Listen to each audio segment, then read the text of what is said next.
All right, so in this video, I want to teach you how to use the fundamental counting principle, and to lead into that, I want to talk about the tree diagram. This is one way for counting the possible number of outcomes for a situation. So let's do an example to show you how this is done.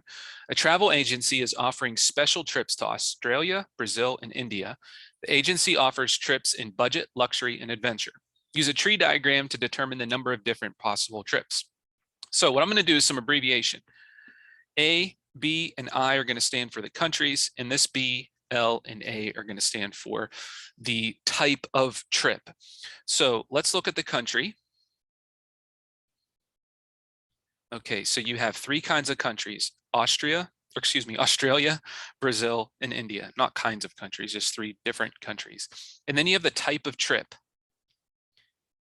So from Australia, you could do a budget, you could do a luxury, and you could do an adventure.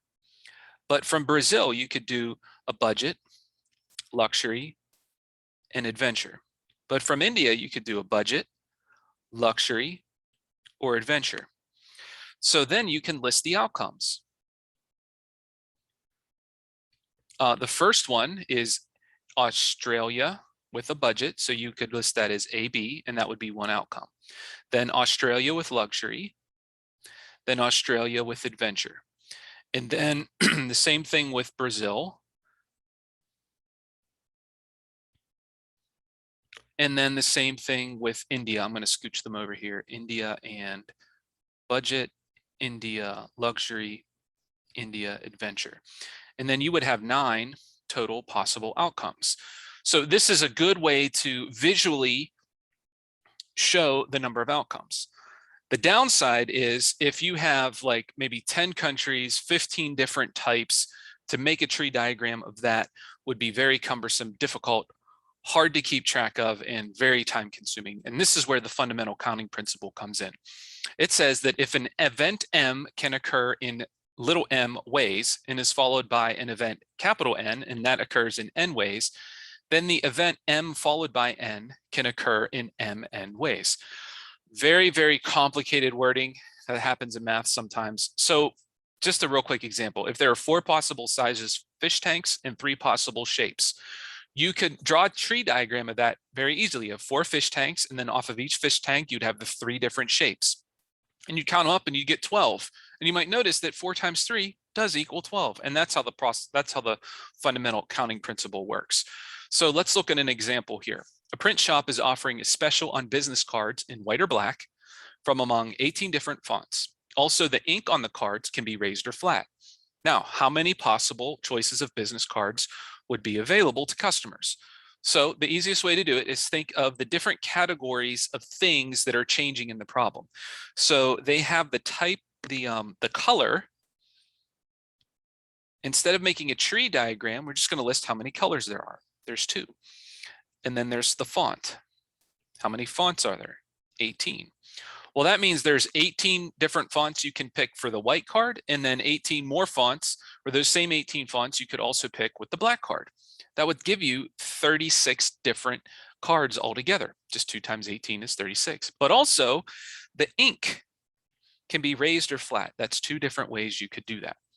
Well, the fundamental counting principle says instead of drawing a huge tree diagram, you could just multiply those bad boys together, and you get 72 different choices for the customers.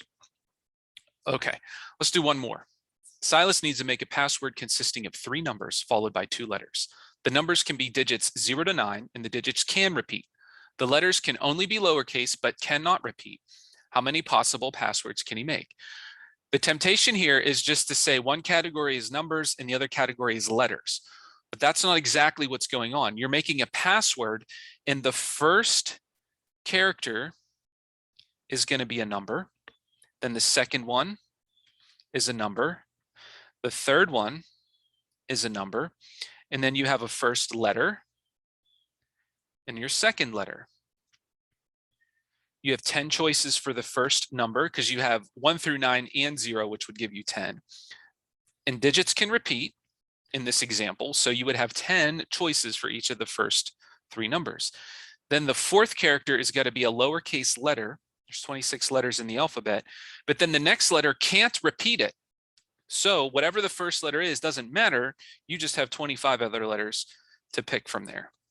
Okay, if you multiply that all out, you're going to get 650,000 possible passwords, which sounds like a lot. But then if you throw upper and lowercase letters in there, as well as special characters, as well as maybe you can do 8, 9, 10, 12 different characters, you can see there's going to be millions and millions, probably billions of different passwords that you can come up with here. All right, guys, that's it for the fundamental counting principle. Hope that was helpful to you.